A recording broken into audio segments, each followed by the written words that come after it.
In this video, it's the first kind of review of our Citroen Berlingo. How's it been going? And the news is pretty good. Has actually proved to be the sort of daily driver family steed we actually need. Very quick shout out, we're just passing through Synod Inn, slightly scary junctions here. Also the home of Popty Cake, very, very delicious food.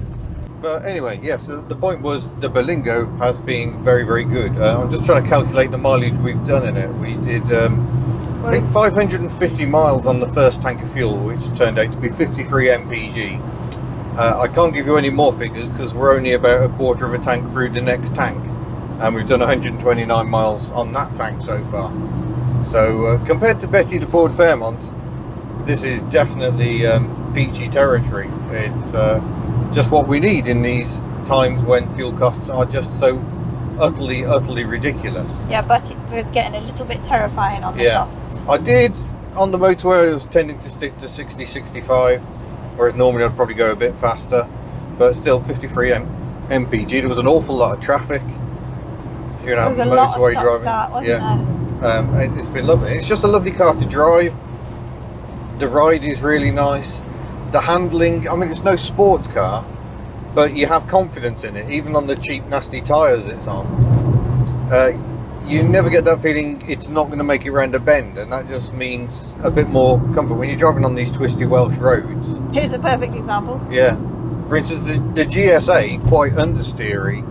I never have 100% faith it's going to go around the corner, so I tend to drive quite gently, but this, I can maintain momentum quite nicely. It just feels planted. It didn't feel quite so good after we drove that MGB and jumped back in it. Then the steering felt a little woolly, but by modern standards it's pretty good. Of course, we have got the problem with the windscreen wipers, the Triangle of Doom. We have now restocked the Triangle of Doom t-shirts entirely because of this car. But yeah, I think further improvement works are likely to happen. We'll get a service, probably get a cam belt put on her. It won't be cheap, but our impressions from the first few weeks are that this is a good car. It's probably worth investing in. It's just superb. We've had the back full of kids, and it's exactly what it's built to do. From a family perspective, it works really, really well. Just show me again, mate. The kids do Explorers and Scouts, and they're quite often filthy, wet, etc. And the car just takes it all. It's absolutely the fact the interior is a bit manky is actually perfect, because kids destroy interiors anyway. There's no point trying to make this nice. But I think it's quite robust anyway, not just that it's manky. Yeah, for a French interior, it's pretty good. Also, that noise is extremely irritating, and my dials are slowly disintegrating. Sad times. I've got stereo news as well, just as a truck pulls out in front of us. That's marvellous. Thank you, one of them days today. Yeah, jeepers. Boy. Have to take them and still stick within the 40 limit. Yeah, it's stereo. The problem with the wiring, I feel really stupid. Really stupid. I had managed to do the wiring so badly on the speaker in the back that there was a short, and that's why it kept cutting the sound out. So I didn't need to chop my plug up at all. I just needed to sort my wiring out. So that explains why I lost the rear speakers entirely for a time. That's now all sorted. Made that good. I did connect an aerial up. I had to buy a little adapter to connect the aerial to the stereo, and sadly I think that's the aerial connection is not very good on the back of the stereo, so that fell off again. So we very briefly had normal radio, but it's back to electronic devices now, the old Bluetooth connection, which works pretty well. The sound isn't marvellous, but I think with the location of the speakers, I don't think it was ever going to be, especially given the expenditure, which was £100 on all the stereo kit and me fitting it. But yeah, it's nice to have some tunes on the move again. I will say I do have a slight complaint about this car, and that's that it hasn't quite got enough power to pull the gearing. The gearing's quite tall, doing 60 miles an hour at the moment, 2,000 revs, and it just hasn't quite got the grunt, so you find yourself having to downshift more than, say, I did in Cecily the C5. She had the 110 brake horsepower version of this engine. This engine isn't intercooled, which I find utterly bizarre. That such a late engine would not have an intercooler on a turbocharged engine. So, but there are upgrades available, and I may yet be tempted just to get a few extra horses, or more importantly, a bit more torque, a bit further down the rev range. That would make it much more relaxing to drive. We have also still got a very annoying rattle in the back that only happens at about 1400 revs, which annoyingly is 30 miles an hour in 4th gear. And I haven't managed to find it yet. I've tried all sorts. I've adjusted the tailgate, which does now shut better, and the tailgate itself doesn't rattle, but I think there's a rattle. Naively thought it might be the jack, because that sits in the side pocket.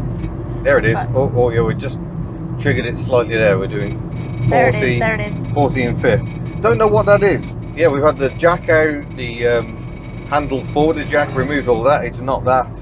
I think there is something loose in the tailgate itself. I even took the little strap down that allows you to reach. Something might have dropped and it's vibrating. Yeah, it could be. But yeah, need to check that one out. Yeah, I know we've got lots of Berlingo fans, so I'm sure you can enlighten us. Yeah, guys. I'm absolutely staggered how well the videos have done for views.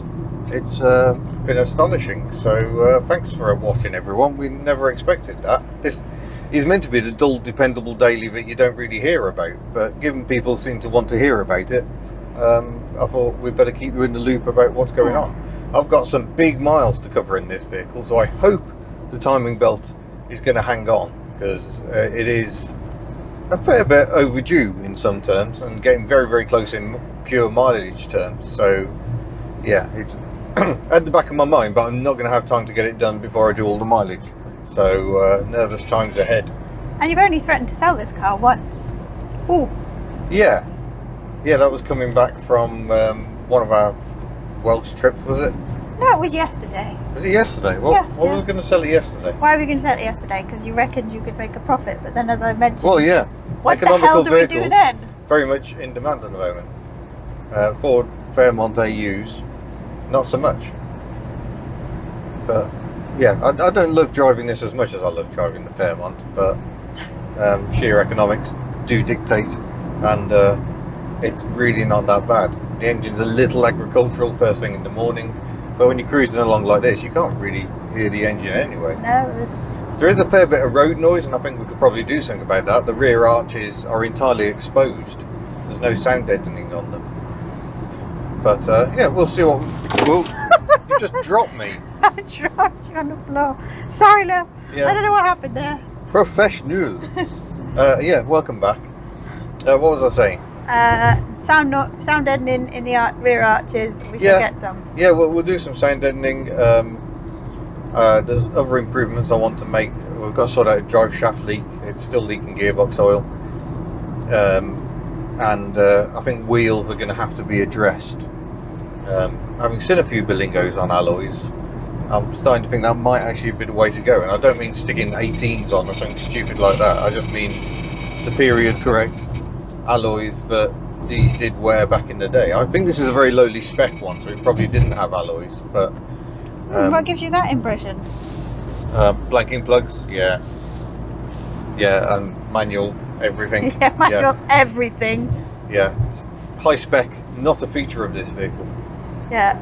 But again, less to go wrong, so maybe that's a good thing. I think the later M49 Berlingos, the facelifted ones, they went up quite a bit in terms of complexity, which does just mean you've got an awful lot more to go wrong. But it's interesting that even this is the basic model, you've still got all your cup holders, your storage and so on, which you wouldn't get in base models in other... Yeah, you haven't got the picnic tables in the back though, have you? No, but I'm quite tested about the picnic tables, but I think you're just pointing the camera at me again. I think maybe our two are a bit beyond that.